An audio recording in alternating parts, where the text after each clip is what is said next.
Boxing update po tayo mga boss. Cuadro sa Casimero tinawag na duwag itong si Naoya Inoue. Kung maalala nyo mga idol, ito kasing si Naoya Inoue mga idol, sabi niya na itong si Casimero mahina daw, hindi daw niya lalabanan. Kaya nung lumaban itong si Casimero kay Luis Pantera Neri, ang banggiitang mananabas dito sa Mexico na dating 2 Division World Champion at isa sa mga nagpagapang kay Naoya Inoue, sinabi ni Naoya Inoue, galingan daw ni Casimero. Ipakita daw niya sa buong mundo, lalong-lalo na sa bansang Japan, na deserve siya na labanan ni Naoya Inoue. Ngayon mga idol, talagang sinunod ni General Casimero ang angas ng Pinas na bulabugin at talunin na brutal itong si Luis Pantera Neri sa kanilang laban.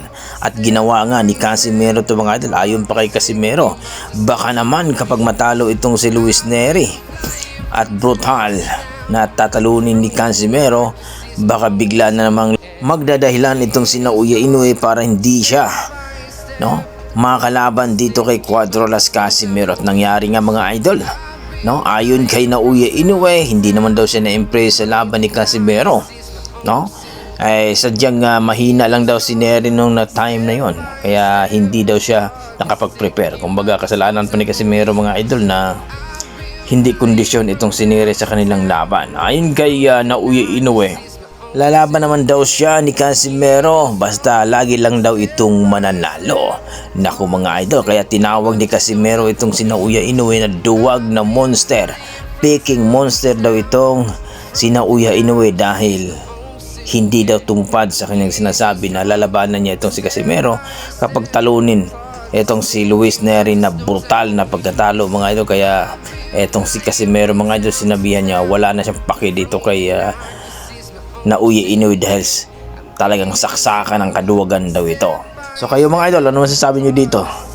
Duwag ba itong si Naoya Inoue? Takot ba talaga kay Casimero? Baka magaya siya kay Luis Neri? Nagagapang talaga sa lona at matikio pa?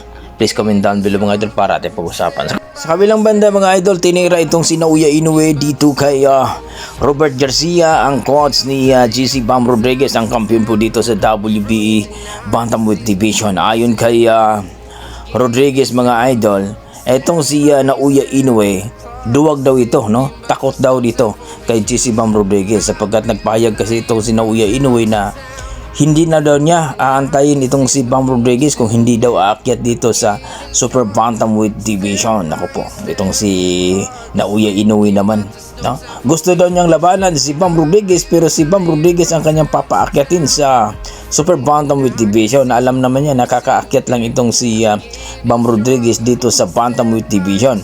At sinabi nga ni Robert Garcia na lalaban muna ito sa, kumbaga mag-unified pa ito sa mga champion dito sa Bantamweight Division. Ayon pa kay Robert Garcia mga idol, sinungaling at duwag daw itong si Naoya Inoue. Hindi naman daw sila nakatanggap ng kontrata, o hindi sila kinukul out, o hindi sila kinontak ng kampo ni Naoya Inoue para pag-usapan ang kanilang laban. Bakit daw magpapahayag daw itong si Naoya Inoue na aakyat na lang daw ito ng featherweight division kung hindi daw aakyat itong si GC Bam Rodriguez sa Super Bantamweight Division?